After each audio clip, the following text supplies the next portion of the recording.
दोस्तों, देहरादून का parade ground आज की सियासत का नया अखाड़ा। कांग्रेस नेता राहुल गांधी के 17 जुलाई के प्रस्तावित छात्रों की गूंज कार्यक्रम को परेड ग्राउंड में मंजूरी नहीं मिलने के बाद कांग्रेस कार्यकर्ता और नेता सड़क पर उतर आए। परेड ग्राउंड के बाहर जोरदार विरोध प्रदर्शन, नारेबाजी, पुलिस के साथ तीखी नोकझोंक, धक्का मुक्की, सब कुछ रात के अंधेरे में देखने को मिला। इस पूरे घटनाक्रम ने उत्तराखंड की राजनीति का तापमान अचानक से बढ़ा दिया। कैसे कांग्रेसियों ने काटा बवाल और फिर सरकार ने वो कौन सा लिया बड़ा फैसला, बताऊंगा आपको पूरी खबर अपने इस रिपोर्ट के जरिए। नमस्कार, पहला मैं पंकज रौतेला, आप देख रहे हैं अपना उत्तराखंड न्यूज। दोस्तों, मैं आपको सबसे पहले रात के अंधेरे की कुछ तस्वीरें दिखाना चाहता हूं, जहां हंगामा भारी था, बवाल था।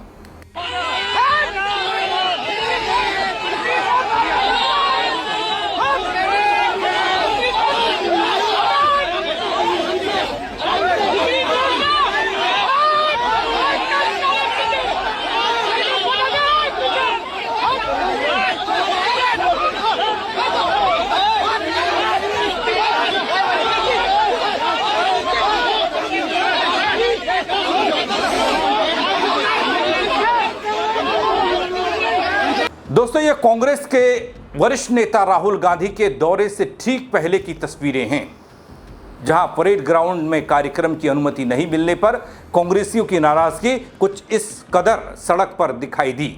हंगामा, ड्रामा बेशुमार अपने चरम पर।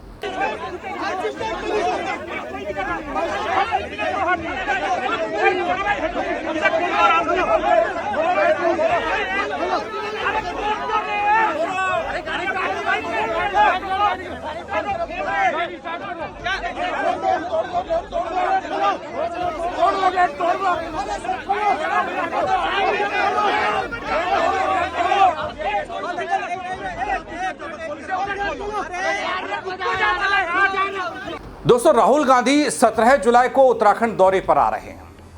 इस दौरान राहुल गांधी देहरादून में छात्रों की गूंज कार्यक्रम में शामिल होंगे। इसमें राहुल गांधी छात्रों को संबोधित भी करेंगे, उनकी बात भी सुनेंगे, उनके सवालों के जवाब भी होंगे, उनसे सवाल भी करेंगे। इस कार्यक्रम को लेकर प्रदेश कांग्रेस लगातार उत्सुकता के साथ, गर्मजोशी के साथ तैयारियों में जुटी रही। परेड ग्राउंड, जो देहरादून का दिल कह लीजिए, बीचों बीच स्थित, यहां 3 दिन के लिए इस ग्राउंड को राहुल गांधी के इस कार्यक्रम के लिए बुक कराया गया। कांग्रेस नेताओं के अनुसार प्रदेश कांग्रेस की ओर से बाकायदा इसके लिए जो शुल्क भुगतान होता है वो भी किया गया, लेकिन कार्यक्रम से ठीक 3 दिन पहले यानी 14 जुलाई की शाम को प्रशासन की ओर से एक मैसेज आता है कि कार्यक्रम की अनुमति को कैंसिल किया जाता है, और उसके बाद हंगामा होना लाजमी था। जनता को आप सबके माध्यम से ये बताना चाहता हूं कि आदरणीय राहुल गांधी जी के कार्यक्रम के लिए परेड ग्राउंड की परमिशन हमें 2 दिन पहले मिल गई थी। इस परेड ग्राउंड के लिए हमें ये कहा गया कि ये परमिशन आपकी हुई है और इसके तहत 3 दिनों का 1,77,000 रुपये जमा करें। प्रदेश कांग्रेस कमेटी ने जो तय शुल्क है उस तय शुल्क को जमा किया, और जमा करने के बाद आज सुबह जैसे ही कार्यक्रम के आयोजन के लिए आवश्यक बंदोबस्त के रूप में जो टेंट का साजो सामान ट्रकों से आया, तो प्रशासन ने उन ट्रकों को बाहर रोक दिया। हम दिन भर प्रशासन के संपर्क में रहे, लेकिन हमें लिखित रूप में कोई सूचना नहीं दी गई, और अंततोगत्वा अभी शाम को एक लिखित सूचना सरकार के द्वारा दी गई कि इस ग्राउंड की परमिशन रद्द कर दी गई है। और वो इसलिए रद्द कर दी, बहाना ये बनाया कि इस परेड ग्राउंड में कोई कार्यक्रम चल रहा है। मीडिया के सभी साथियों को यहाँ पर इस समय हम सभी कांग्रेस के पदाधिकारीगण और कार्यकर्तागण इसलिए आए और आपको आमंत्रित किया कि हमारे साथ साथ आप लोग भी देख सकें कि क्या इस परेड ग्राउंड में कोई कार्यक्रम चल रहा है। इस परेड ग्राउंड में कोई कार्यक्रम नहीं चल रहा है, पूरा परेड ग्राउंड खाली है। और इसके पीछे क्या कारण है कि सरकार बहाने कर रही है कि परेड ग्राउंड में कोई कार्यक्रम चल रहा है, इसलिए परमिशन रद्द की जाती है। और मैं आपके माध्यम से प्रदेश की जनता को बताना चाहता हूं कि वो सिर्फ और सिर्फ कारण ये है कि इस प्रदेश की सरकार राहुल गांधी जी के नाम से डर गई है। राहुल गांधी जी की संभावित उपस्थिति और छात्रों को उनके द्वारा संबोधित किए जाने के स्थिति में सरकार अपने को असहज पा रही है। सरकार ये समझ गई है कि राहुल गांधी जी ने प्रदेश की सरकार की और केंद्र की सरकार के मन की बात को वास्तविक रूप में सच्चाई के साथ इस देश की जनता और इस प्रदेश की छात्रों के सामने यथा स्थिति जो सत्य है उसको उकेर दिया है, रख दिया है। और इससे डरकर इन्होंने ये जो संभावित कार्यक्रम था इसमें बाधा डालने के लिए परमिशनें रद्द की। हम अंततोगत्वा ये दिखाने के लिए सिर्फ आप लोग को लाए हैं। मैं प्रदेश की जनता से ये वादा करता हूँ कि कार्यक्रम देहरादून में होगा।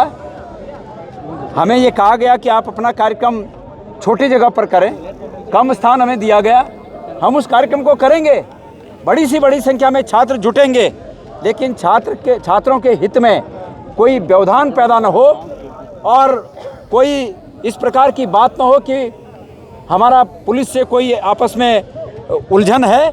इसलिए छात्रों के हित को देखते हुए, उनकी सुरक्षा को देखते हुए हमने ये तय किया है, कांग्रेस की लीडरशिप ने ये तय किया है कि हम अब जो दूसरा स्थान हमें बताया गया है हम वहाँ पर कार्यक्रम करेंगे, विधिवत करेंगे। भारी संख्या में छात्र वहाँ पर राहुल जी को सुनने के लिए आएंगे।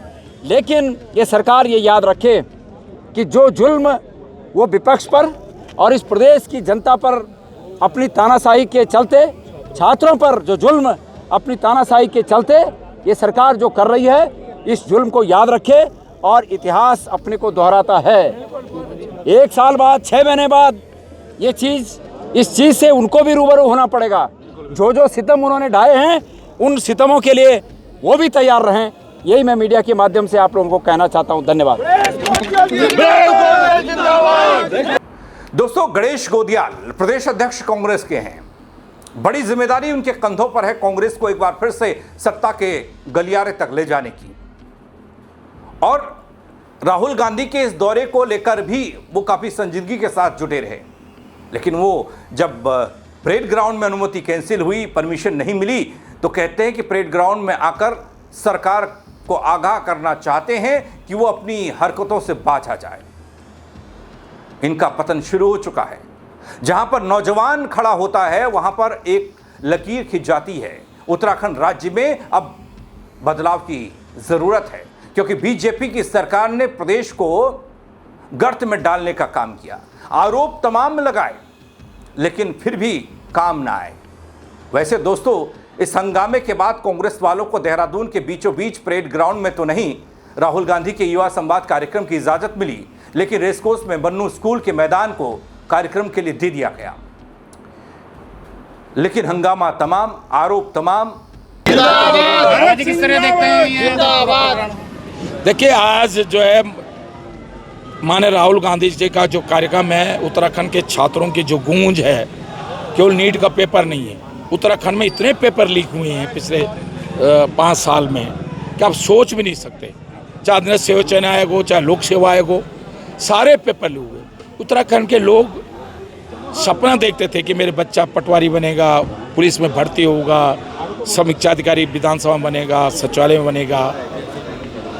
मेहनत तो करते थे, बच्चों को कोचिंग दिलाते थे, अपने गहने बेचकर, मेरे उत्तराखंड के माता बहनें अपने गहना बेचकर अपने बच्चों को कोचिंग कराते थे। और जब पेपर लीक हो जाता था उनका सपना टूट जाता था। तो इसलिए अभी जो लोग डॉक्टर बनने का सपना देख रहे थे, पेपर लीक हो गया।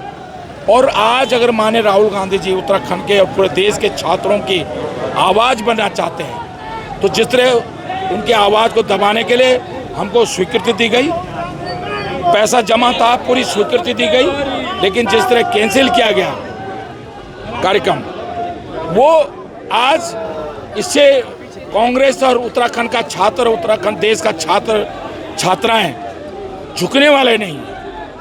ये संघर्ष हमारे जारी रहेगा। माननीय राहुल गांधी जी ने जिस तरह आज इस देश के छात्र छात्रों की आवाज़ बने, जब भी किसी के साथ, किसी मजदूर के साथ, किसी किसान के साथ, किसी गरीब के साथ जब भी कोई अन्याय होता है तो राहुल गांधी हमेशा उसके साथ खड़े होते हैं। तो आज माननीय राहुल गांधी जी का कार्यक्रम होगा, इससे भी बेहतर होगा। चाहे देखिए, हम ये दिखाने के लिए आज परेड ग्राउंड आए थे कि परेड ग्राउंड पूरा खाली है। जहाँ कार्यक्रम है 15 तारीख तक उस विभाग का कार्यक्रम था, जानबूझ के एक्सटेंशन किया गया कार्यक्रम का, और वो भी इस मैदान में नहीं है जहाँ हमको परमिशन मिली थी, वो दूसरे मैदान में थे। इसलिए हम इस आवाज को, आज नौजवानों की आवाज, छात्रों की आवाज माननीय राहुल गांधी के साथ हमेशा खड़ी रहेगी। मैंने देखा इस हंगामे और आरोपों के बीच में राहुल गांधी की होगी एंट्री वाला और छात्रों के साथ होगा संवाद। दोस्तों, उत्तराखंड में पिछले 10 साल से बीजेपी सत्ता में है। कांग्रेस 2017 के विधानसभा चुनाव में हार का सामना करने के बाद सत्तासीन होने के लिए छटपटा रही है। तब से उत्तराखंड की सत्ता उससे दूर रही है। उत्तराखंड विधानसभा में कांग्रेस के सिर्फ 19 विधायक। 2027 विधानसभा चुनाव जिसकी तैयारी कांग्रेस कर रही है और राहुल गांधी के इस दौरे को, इस संवाद को उस तैयारी के तौर पर भी कांग्रेस देख रही है। कांग्रेस को उम्मीद ये कि इस बार उनकी सत्ता में वापसी होगी। बल उत्तराखंड में अब तक 5 विधानसभा चुनाव, इनमें से कांग्रेस 2 बार तो बीजेपी 3 बार चुनाव जीती। 2017 और 2022 में बीजेपी लगातार 2 बार चुनाव जीती तो 2 बार कांग्रेस हारी। अब है 27 की जंग और तैयारी 27 की जंग की है। चुनौती बड़ी है, इसलिए चुनौतियों के बीच में यह हंगामा आप बेशुमार देख रहे हैं। लेकिन अब शायद कांग्रेस राहुल गांधी के कार्यक्रम के जरिए जहां कार्यकर्ताओं का कमजोर हो चुका उत्साह एक बार फिर से उसे ताकत देने की कोशिश में है, वहीं युवाओं से राहुल गांधी का संवाद कर सरकार को घेरने की पूरी कोशिश, बीजेपी को घेरने की पूरी कोशिश कांग्रेस की है। लेकिन यहां तो दोस्तों कार्यक्रम को लेकर ही महाबवाल दिखाई दिया है। आगे क्या होगा पता नहीं। जब जब राहुल गांधी उत्तराखंड आते हैं बवाल साथ में आता है, ये बीजेपी वाले कहते हैं। क्या माहौल कुछ इस तरह का बनाया जाता है या बन जाता है, ये तय आप करेंगे। कैसे आप देखते हैं राहुल गांधी के दौरे को लेकर, युवाओं से संवाद को लेकर, कांग्रेस की तैयारियों को लेकर, और 2027 में कांग्रेस जिस हिसाब से कह रही है कि भाई सत्ता परिवर्तन का वक्त आ चुका है, जनता उनके साथ है, इसमें कितनी सच्चाई आपको दिखाई देती है? आप कमेंट के जरिए अपनी राय देने के लिए आज़ाद हैं, स्वतंत्र हैं। आप बताइएगा, शेयर कीजिएगा खबर को ताकि हंगामा भी दिख जाए और उन सवालों के जवाब भी जो कांग्रेस पूछ रही है या जो बीजेपी आरोप लगा रही है। दोस्तों, फेसबुक पर देख रहे हैं, फॉलो नहीं किया है वो जरूर कर लीजिएगा। यूट्यूब पर देख रहे हैं, नए हैं, सब्सक्राइब नहीं किया है तो वो भी कर दीजिएगा। मेरे साथ जुड़ने के लिए आप सबका बहुत शुक्रिया। जय उत्तराखंड।